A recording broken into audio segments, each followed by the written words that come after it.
On Earth, liquids are all around us, even inside of us. But our world is not like others. When we look at the stars and planets of our vast cosmos, liquids are actually very rare. And when we do find liquids, they flow in strange ways on bizarre worlds. It's an environment where nothing that we can build here on Earth could withstand that for more than a fraction of a second. New discoveries are forever changing what we know about the churning, bubbling matter of our liquid universe.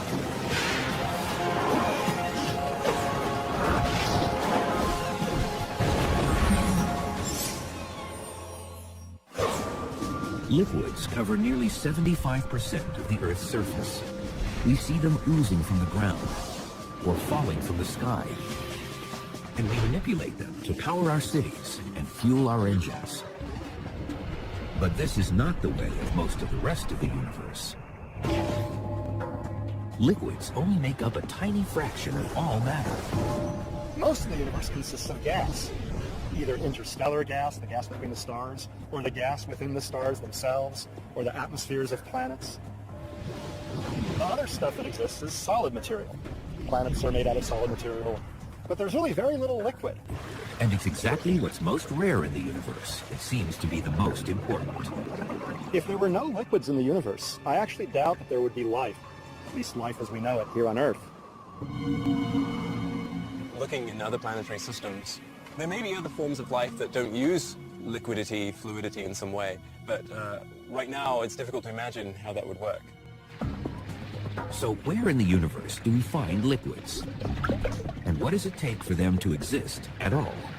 Only in certain special locations where the temperatures and the pressures are just right do you get liquids. And one of those special places where the conditions are just right is on Titan, Saturn's largest moon. Titan is wrapped in a thick atmosphere, 50 times denser than Earth's.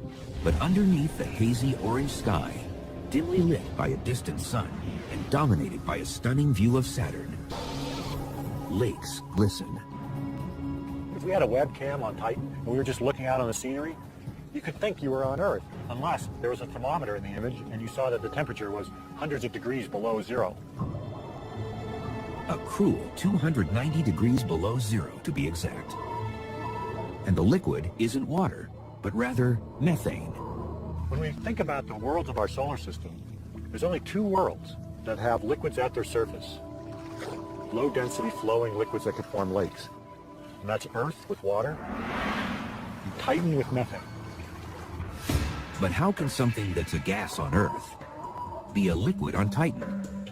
Titan is certainly not quite Earth, and the biggest difference is really the temperature. Titan is so much further away from the sun that it receives very little energy, and that makes it a very, very cold world. And that means that the same elements that we have on the Earth behave very differently on Titan. You could imagine a scene like this on Titan. But the liquid that's lapping up on the shore is liquid methane, clear, liquid, maybe a very tiny gentle breeze like the one we're feeling here today, with just tiny waves coming up. And the whitest stuff that makes the shore is water ice. It's literally frozen water, as hard as rock. So when we think of rock and water, Titan think of water ice as the rock and liquid methane as the liquid. Clearly, at such a low temperature, liquid water turns into solid ice. But which state any type of matter takes, liquid, solid, or gas, has to do with how the individual molecules, its building blocks, are interacting. It's a bit like how a flock of sheep will respond differently to different conditions. These sheep can be thought of as individual atoms or molecules, like molecules of water. And just like molecules of water, they can be in different states. For example, right now they're kind of clustered together. They're not moving around very much. They're penned in. That's like solid water, ice. In a solid, the molecules are really penned in by their nearest neighbors. They're not allowed to move much at all. When water boils and steams into a vapor, it changes phases from liquid to gas. In a gas, the constituent particles, the atoms or molecules, are all wandering around in a kind of chaotic way. And they tend to move faster if the temperature is higher. And sheep wandering around in a wide open field, free to wander every which way they want, they won't necessarily stay together. They might go off in one direction or the other. That's like a gaseous state of sheep. They're far from one another, but there's a lot of space between them, their motions are unconstrained. But liquid, like water, is magic.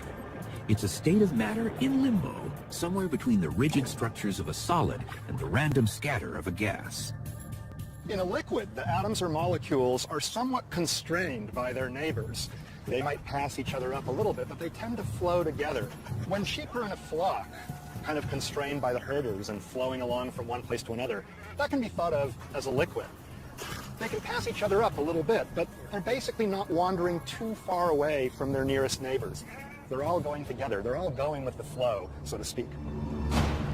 On Titan, the frigid temperatures keep methane molecules stuck together in a liquid form. They're moving like sheep in a flock. On Earth, methane is naturally a gas, with its molecules floating around like those free-ranging sheep. To transform it to a liquid, so that the methane molecules are like a flock, scientists need to squeeze them together with 300 times normal surface pressure. One of the main uses of methane on Earth is for heating and cooking. And so methane is a great source for power, whether it's heat or some kind of propulsive power. Liquid methane is such a great source of power that NASA is testing it as a potential new rocket fuel. Currently, spacecraft launch into orbit on the backs of fuel tanks filled with liquid hydrogen. Because it's lighter and denser than liquid hydrogen, launches burning methane could be cheaper. And like liquid hydrogen, liquid methane combusts readily because of the presence of oxygen. But on Titan, because the atmosphere lacks oxygen, methane isn't flammable. So Earth has nitrogen and oxygen, Titan has nitrogen and methane. And it's curious that these are the only two worlds in the solar system that have nitrogen as their dominant gas in the atmosphere. So in that sense, Titan is our sister world. Oxygen would be a dangerous explosive gas on Titan because it's surrounded by methane, the same way that methane is a dangerous explosive gas on Earth because we're surrounded by oxygen. On Titan, the liquid methane collects in pools, some as large as the Great Lakes. The lake country on Titan is the northern polar regions. Enormous number of lakes. You see one lake in the south. We don't really understand why all the lakes moved north and left one behind in the south. Why aren't there more lakes in the south? A recent discovery may have provided an important clue. In August 2009, researchers detected a sudden appearance of storm clouds around Titan's equator. This could mean that liquid methane mimics the water cycle on Earth, where water evaporates from lakes in one area and then rains to form lakes in another. In the desert landscapes of Earth, you have occasional cloudbursts where it rains very hard and the water rushes through the dry valleys.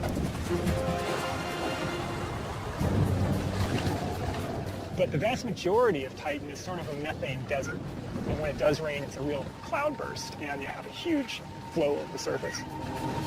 So we actually think that in terms of the ability of methane to erode and carve channels and valleys on Titan, it would be very similar to the ability of water to carve valleys on the Earth. One reason lakes are cooling in the north could be because that region is experiencing a very long rainy season. It takes 30 years for Saturn to go around the sun. So a year on Titan, 4 seasons on Titan takes 30 years. Each season is about 7 years long. We think that there might be, during the spring or the fall, you get increased rainfall, which means that whatever hemisphere has that season, actually you have a lot of lakes forming. But methane rains down differently than water, thanks to Titan's thick atmosphere and low gravity. Think of big drops, twice the size of raindrops on Earth, falling at a much slower speed, bump, bump, bump, but they'd be freezing cold, very, very cold if they hit your skin. But liquid methane is not liquid water. And anyone who would dare dive into a methane lake would be in for a nasty surprise. It's a rare find in our universe. A world, not Earth, that is home to a liquid. From a distance, Titan's methane lakes seem so familiar and inviting. But this is truly an alien place. First, the temperature of Titan's lakes is hundreds of degrees below zero. And assuming you could survive the cold, swimming in a methane lake would be a shocking experience for a totally unexpected reason. The density of liquid methane is much less than water. So you would be heavy in that. You would sink. I weigh 200 pounds. In water, my effective weight is very close to zero. In liquid methane, my effective weight would be 80 pounds. So imagine trying to tread water in a lake or a swimming pool with an 80-pound weight belt tied to you. That's going to be hard. That's what it'd be like trying to swim in a lake in Titan. Methane is so clear, divers might feel as though they were looking through liquid air. That's not the case in most water lakes. But water's opacity isn't just due to pollution. It's also the result of a natural characteristic of water, which turns out to be vital for life on Earth. This picture is water. We're familiar with the properties of water. Here we have a liquid that looks like water, but it's not. This is a hydrocarbon. This is analogous to the liquid methane on Titan. They look the same, but they have very different chemical properties. To show the difference between these two liquids, I'm going to take some crackers, kind of things that we eat, starch, sugars, salt. I'm going to put it in the liquids. So now we've got crackers in the water. I'm going to take a set of crackers, the same number of crackers, and I'm going to put them in our liquid hydrocarbon. Because water dissolves things so well, it's considered a powerful solvent. Methane, on the other hand, can't dissolve other materials as effectively. Look at these crackers coming out. This cracker is still as crisp as when we put it in. This is not a very good solvent. Water's dissolving power comes from its molecular structure.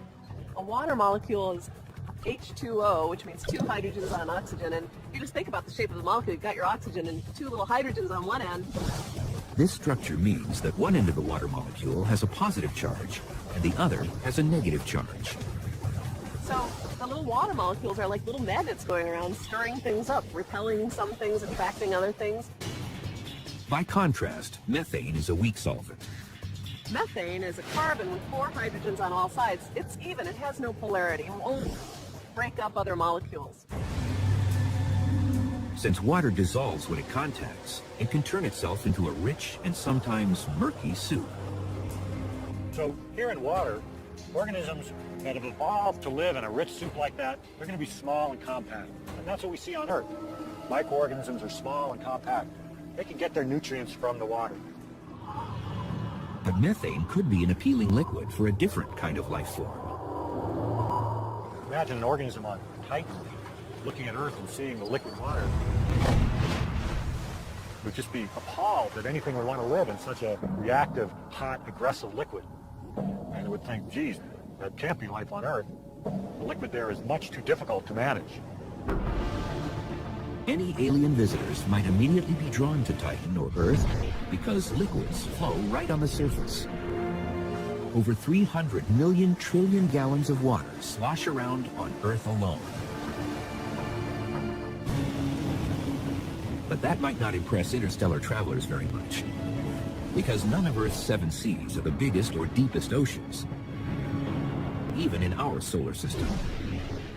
Jupiter, the 5th planet from the Sun, conceals an immense and bizarre liquid sea beneath its mysterious clouds.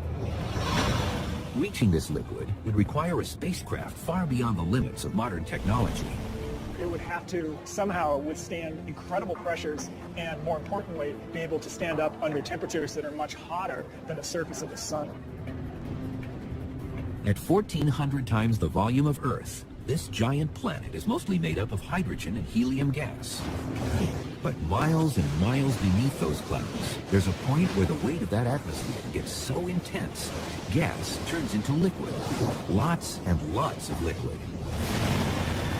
The journey to the liquid begins at the outer edge of Jupiter's atmosphere, where the air pressure is close to what we experience on Earth's surface. Diving into Jupiter would be an amazing experience. First, you'd go through all these upper cloud layers where there's ammonia, methane, and other compounds. They're really colorful and swirly, lots of storms. The explosion of color indicates a strange brew of chemicals mixed in the hydrogen and helium. Because there's a lot of different sulfur compounds in the atmosphere of Jupiter. So as you fall down through the upper layers of Jupiter, you would have the smell of rotten eggs. So a trip to Jupiter starts off in an unpleasant way. Just like passengers on a commercial jet descending from high altitudes, passengers on a spacecraft descending into Jupiter's atmosphere would feel pressure on their ears. If you go deeper into the interior of a planet, the densities become higher, the pressures become higher, the gas is more compressed. That's similar to what we have here on Earth. Way up in our atmosphere, the densities and pressures are low. As you go farther down, they increase. After descending for 13,000 miles, it's dark because sunlight can't penetrate through so much matter. At last, the darkness lifts. Light streaming from Jupiter's ocean lies just below. You don't splash down into the sort of the liquid ocean of Jupiter in the same way that you splash down on Earth. It's much more like you're going through a steam that becomes denser and denser and denser until it's indistinguishable from a very, very hot liquid. The liquid is hydrogen. This steamy sea, stretching from horizon to horizon, is what passes for the surface of Jupiter. It may seem unthinkable, but this liquid hydrogen ocean is floating above another, even more bizarre liquid below it. Liquids aren't easy to find on worlds outside of our own. They often take forms we can't imagine on Earth. And that's the case with Jupiter's hydrogen ocean. Strange as it may seem, the most abundant liquid in the universe is liquid hydrogen. Now, in fact, in some ways, that's not so strange. Hydrogen is by far the most abundant element in the universe. In most places in the universe, hydrogen molecules are moving randomly about as a gas, like those sheep grazing in open space. But the conditions inside Jupiter don't let them roam so freely. The difference between the different states really has to do with how closely the molecules are crushed together, if you will. On Earth, we see liquids form from gases when we leave out a glass of ice water. As warm air comes in contact with the surface of the cool glass, the drop in temperature saps the energy of the air molecules, bringing them closer together and forming a liquid. Temperature isn't the only thing that affects the state of matter. Pressure also plays a very important role. Pressure, as you can imagine, sort of crushes. The higher the pressure, the more it crushes molecules together and can take a gas and compress it into a liquid. For example, even in interstellar space, where it's over 450 degrees below zero, a glass of water would just boil away. So when you take that glass of liquid water to space, it's not the temperature, it's the low pressure that allows all the molecules to fly away and turn the glass of water into a gas. The reverse occurs inside Jupiter's blast furnace interior, where hydrogen molecules are jammed together by the colossal weight of the atmosphere above. If you squeeze the particles down so they're not vibrating very much, then they tend to sort of stick to one another. They start flowing together. That's the liquid state. That's why, if liquid hydrogen were somehow instantly transported to Earth, without enough pressure to contain it, even a tiny bit could redefine what we think of as a hydrogen bomb. Well, it wouldn't be a good idea to scoop up a cup of the liquid hydrogen from Jupiter because it's under tremendous pressure. It would be a tremendous explosive, much better than TNT. It would be a total disaster. Inside Jupiter's liquid hydrogen ocean, it's over 17,000 degrees, hotter than the surface of the sun. The bluish glow at these depths signals that we reached another type of liquid. It's still hydrogen, but in a very special form called metallic liquid hydrogen. It's brighter than the surface of the sun and far, far bluer than the surface of the sun. It's an environment where nothing that we can build here on Earth could withstand that for more than a fraction of a second. In this extreme environment, the hydrogen molecules that make up Jupiter's ocean start to act very strangely. The molecules of the regular liquid hydrogen ocean are like those sheep, moving as a flock.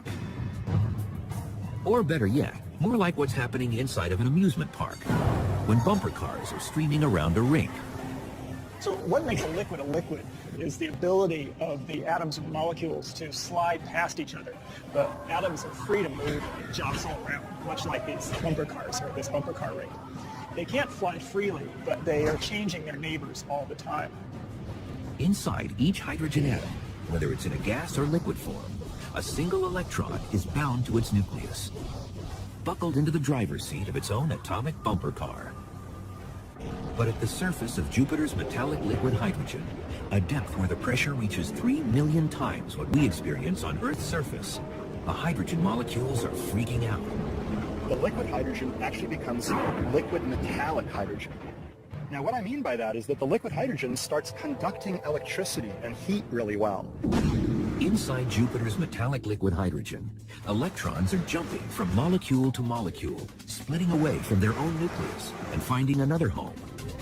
They're carrying electric charges efficiently from one place to another.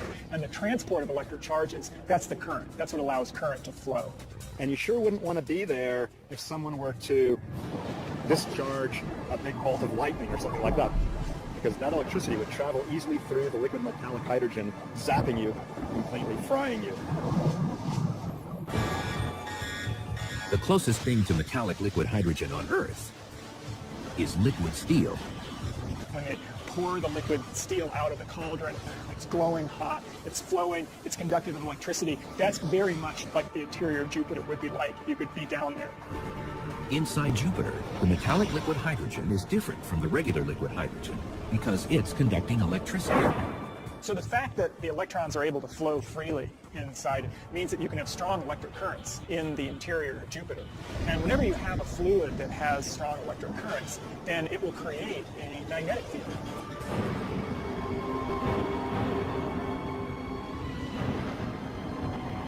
For over 4 million miles of space in each direction, Jupiter's magnetic field scoops up and deflects charged particles that naturally course through our solar system.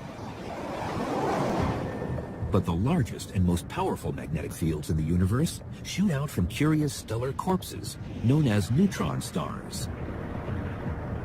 These magnetic fields may also be generated by liquid. However, the interior of a dead star seems like the last place you'd expect to find anything flowing. A neutron star is like a big hunk of neutron material, just packed as tight as it can be. We call that matter degenerate because it can't get packed any tighter. Most materials, you push on them, they get denser. You push on them harder, they get denser. Not a degenerate material. You push on it, it's not going anywhere. Neutron stars are roughly a dozen miles in diameter, about the size of a large city. Neutron stars are so massive, and the mass is compressed into such a tiny region that it basically has started to warp space itself. Visiting its surface is impossible. Anything that you could build out of ordinary material will be immediately flattened and crushed on the surface of a neutron star. Neutron stars, the gravity is so high that even the highest mountain range on a neutron star is just measured in literally millimeters. Could liquid possibly exist inside this hostile environment? Surprisingly, the answer may be yes. Some scientists believe that neutron stars are not solid to the core. In fact, their interiors may be moving so freely they could be filled with something called superfluids, liquids with no thickness or viscosity. Viscosity is a measure of how resistant a fluid is to flowing. So a low viscosity material like water flows very easily. And you can see how quickly it falls into this hole. But honey, on the other hand, is very viscous, and it flows more slowly. The thicker a fluid is, or the more viscous, the less it flows, the less things can move around in it. A superfluid has zero viscosity. A liquid so thin, it never stops flowing. So in the bizarre fluid inside a neutron star, it has what we call superfluid property. And so what that means is that if you start up some sort of current, you're able to start up a vortex inside a neutron star, then it will just keep going and going and going, and it won't die out. There's no viscosity that causes these currents to dissolve away. Some neutron stars spin like tops, rotating several times every second. And just like the metallic liquid hydrogen works for Jupiter, a superfluid interior sloshing energetic particles around spawns a massive magnetic field, except that a neutron star's magnetic field is millions of times more powerful. Our planet has its own liquid churning deep inside. Although no one has ever seen it, life on Earth wouldn't exist without it. Life as we know it wouldn't exist without liquids. On Earth, you might think it's water that's most critical. But there's another earthly liquid that's just as vital. 1,800 miles below the Earth's surface, where it's a scalding 7,000 degrees, a sea of liquid iron over 1,000 miles deep engulfs the solid inner core of our planet. But how can scientists be sure what's inside the Earth? That's exactly what Gina S. from Danbury, Connecticut wanted to ask the universe when she texted us. How do we know the Earth has an iron core if we've never seen it? Thanks for the question, Gina. It turns out that scientists can often infer things indirectly, even if they can't see them directly. For example, we know that the Earth has a liquid iron outer core and a solid iron inner core because Earth has a big magnetic field. And motions in this electrically conducting liquid iron core are what produce the magnetic field. Without a magnetic field, life on Earth's surface would suffer.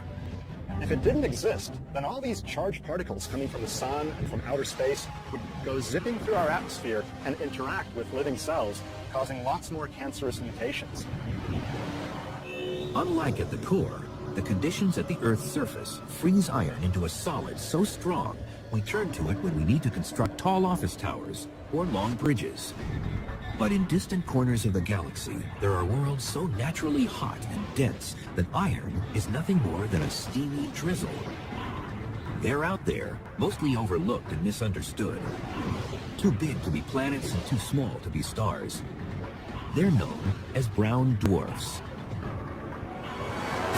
These objects are like supersized versions of Jupiter, gas giants, except up to 75 times more massive. Brown dwarfs, in a sense, are failed stars. They didn't have enough mass ever to produce sufficiently high temperatures and pressures in their interior to ignite normal hydrogen and burn it for a long time. But these objects are still very hot, and despite their names, not brown. If you were right there, it would be glowing sort of a cherry orange red. A lot of heat coming off, so you would get burned in the vicinity of a brown dwarf. These objects are so hot that brown dwarf clouds aren't made of water vapor, like on Earth, but rather gaseous iron vapor. In the interior of the brown dwarf, where the pressures are sufficiently high, the gaseous iron can condense into a liquid and can actually rain down as liquid droplets of iron. That is really cool. That's right, it rains iron on brown dwarfs. Fortunately, we don't have iron rain here on Earth, but if we were to have it, it wouldn't be very pleasant at all. There'd be these hot blobs of iron hitting your head and your cheeks and your arms and burning them, scalding them, and plus being pretty heavy. You know, if you get hit by a rapidly moving droplet of iron, that wouldn't feel very good. Liquid iron never falls on Earth, but it might be happening right now, all across the universe. Our galaxy is really teeming with brown dwarfs. There's tens of billions of brown dwarfs in our galaxy, almost as many as there are actual stars. But our galaxy is also flooded with smaller worlds, rockier and cooler, more like Earth. One of the most amazing things that happened recently, that we found the first planet that could potentially have water on its surface. The planet is in a solar system orbiting a star named Gliese 581, about 20 light years from Earth. The fourth planet out, Gliese 581d, circles so close to its star that one of its years lasts just 66 days. But that's a good thing if we want to find a planet with water on its surface, because Gliese 581 is smaller and cooler than our Sun. Estimates have revealed Gliese 581d to be 10 times more massive than Earth, with a diameter that is twice as wide. Some scientists think that what makes up that extra mass could be mostly gas. That means Gliese 581d could resemble the gas giants of our solar system, like Jupiter, Saturn, Uranus, and Neptune. Lots of gas, very little liquid. But others believe that Gliese 581d is different, more like Earth. Think 10 times Earth's mass. You can make up by just piling rocky material together. So just make it something that we call a super Earth. It could be a mini Neptune too. The jury is still out. But it's the first one that could be like Earth, just bigger. At 10 times Earth's mass, this exoplanet may turn out to be a water world, covered in a very deep ocean. Gliese 581D's tight orbit means its parent star's gravity keeps the same side of the planet facing the star. That means half of the planet never goes dark. So basically, whenever you look up at the moon, you see the same side of the moon. That would happen to a planet that close to a star. The far side of this planet never feels the warmth of sunlight, leaving it potentially covered in ice. If you think about that, there should be extremely strong winds from the hot to the cold side. Wind creates waves, even on Earth, whenever gusts of air push and pull at the water's surface. If Gliese 581D really is a water world, then there's no land to break up the waves. You have waves mile high that keep going and keep going from around. So if you like surfing, that's definitely where you want to be. There might be a hard surface underneath this super ocean, but it's unlike anything we know on Earth.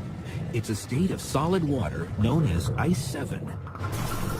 Instead of sheep or bumper cars, let's imagine water molecules as individual aluminum cans dumped into a container. At typical Earth temperatures and pressures, they interact and move together as a liquid. When they freeze, water molecules lock together into solid ice. It's a molecular structure of water that scientists refer to as Ice 1. Now, Ice 1, the one that you and me are actually used to, this is just because it doesn't have much energy left to move, because it gets so cold. The massive ocean of a water world would be hundreds and hundreds of miles deep. Just like on Earth, the deeper the water, the greater the pressure. If the pressure is great enough, something funny happens to water. It turns solid, into a kind of hot ice. If you raise the pressure of a liquid, you can generally turn it into a solid because you're squeezing the atoms and molecules so close together that they feel penned in. They can't move past one another. They can't flow. Higher pressures can create a variety of solid ices with internal structures different from frozen ice, or Ice 1. The difference between anything like Ice 1, 2, 3, 4, 5, 6, 7, we think it goes to 10, but it could go any further, is actually the pressure. The difference between what we used to, Ice 1, and the other ices is that on the other ices, there are pressures that actually act on these cans. On a planet this big, the water pressure can reach levels millions of times what we experience anywhere on Earth. That means Ice 7 could be forming underneath the oceans on Gliese 581D. Diving down there, water, 70% of your body would actually become ice. So probably not the best option. So for now, right now, technology-wise, we probably have nothing that can go down and explore it. But if we're just looking for liquid water, we don't have to travel outside our own solar system. We have a neighbor that has more water than all the oceans of Earth combined. In a universe of liquids, Jupiter's moon Europa appears to be an unlikely place to find some. It's an Arctic wasteland, sheathed in water ice and riddled with cracks. It's like looking down on ice floes in the Arctic or Antarctic. You see cracks that have been just offset from one another and suggesting that the surface is kind of floating around on top of a liquid underneath. And it's not just a splash of water either. Beneath a layer of ice 60 miles thick lies an ocean 60 miles deep. That's deep. That's a lot of drilling you would need to do if you're going to go ice fishing on Europa. Smaller than our moon and nearly 3 times farther away from the sun. As tiny Europa orbits, it passes through Jupiter's magnetic field. But it's another mighty Jovian force that keeps a world so far from the sun from being frozen solid. It gets energy from the gravitational tug of Jupiter. Jupiter is very massive, and it pulls tides on Europa much the way the moon pulls tides on Earth. Jupiter's gravity teams with the tugging and shoving of the other satellites in nearby orbit to mash and stretch Europa. The resulting friction heats and melts the moon's interior. What's left, ground up inside Europa, is salt water. It's mainly H2O, plain old water, but dissolved in it are salts and other materials, just like our ocean has salts and minerals and things dissolved in them. The best analogy for the water on Europa would be water from the Dead Sea in Israel, where you have a very, very high concentration of salt. Not a good place to get your bottled water from. Liquids can turn up in the most unexpected places, and none may be more surprising than a recently discovered liquid nearly as old as time itself. 14 billion years ago, the universe began as an infinitesimally small point when it erupted in a cosmic explosion known as the Big Bang. It rushed outward, expanding and expanding, exotic particles and gases cooling and coalescing into stars, then solar systems and galaxies. But let's rewind the clock to a time just after the Big Bang, before protons and electrons combined to form the first atoms. Everything was running into each other and smashing into each other. So that what was going on was that there wasn't enough freedom for the particles to sort of settle down and clump into the things that we're familiar with now. The early universe was like a featureless desert, burning at a temperature of 1,000,000 billion degrees. A random collection of particles known as quarks and gluons. Quarks and gluons are the fundamental constituents of the nuclei that make up our atoms. Actually, in the first 10 millionth of a second of the lifetime of the universe, there was a phase of the universe where it was all quarks and gluons. New simulations of the conditions of the early universe have revealed that the individual quarks and gluons were not flying about randomly as a gas, as would be expected in those conditions. Instead, they were connected and flowing like a liquid. A really good example of this is sand. What I have here is a handful of sand, and it's made of lots of little particles, which are essentially like tiny rocks or stones. But how they interact with each other is what determines how lots of them move together to give you something that's much more like a fluid flow than it is the behavior of a solid. And so much the same thing is going on with quarks and gluons in that situation where they're colliding. And that was probably the same sort of behavior that was going on in the very early universe. You'll see patterns in the sand that look like ripples on the surface of an ocean in response, for example, to the wind, and responding in a way that's much more fluid-like or liquid-like than it is as a solid. Ripples are traces left behind by some kind of disturbance. In a liquid state of matter, ripples spread easily throughout the whole. That ability to communicate disturbances may have some imprint on the ultimate fate of the universe. In that critical, chaotic moment after its creation, the fluidity of our early universe's liquid state was already beginning to show signs of a grand future. So there'll be some parts of the fluid that are slightly more dense than other parts, and we'll be able to see patterns beginning to form that will ultimately become the structure that we see in the late universe. Fluid motion is stitched into the fabric of space and time. So the next time you sip soda through a straw, dive into a pool, or watch raindrops sprinkle into puddles, know that you are witnessing our universe when it is most alive. The behavior that was going on in the very early universe. You'll see patterns in the sand that look like ripples on the surface of an ocean in response, for example, to the wind, and responding in a way that's much more fluid-like or liquid-like than it is as a solid. Ripples are traces left behind by some kind of disturbance. In a liquid state of matter, ripples spread easily throughout the whole. That ability to communicate disturbances may have some imprint on the ultimate fate of the universe. In that critical, chaotic moment after its creation, the fluidity of our early universe's liquid state was already beginning to show signs of a grand future. So there'll be some parts of the fluid that are slightly more dense than other parts, and we'll be able to see patterns beginning to form that will ultimately become the structure that we see in the late universe. Fluid motion is stitched into the fabric of space and time. So the next time you sip soda through a straw, dive into a pool, or watch raindrops sprinkle into puddles, know that you are witnessing our universe when it is most alive.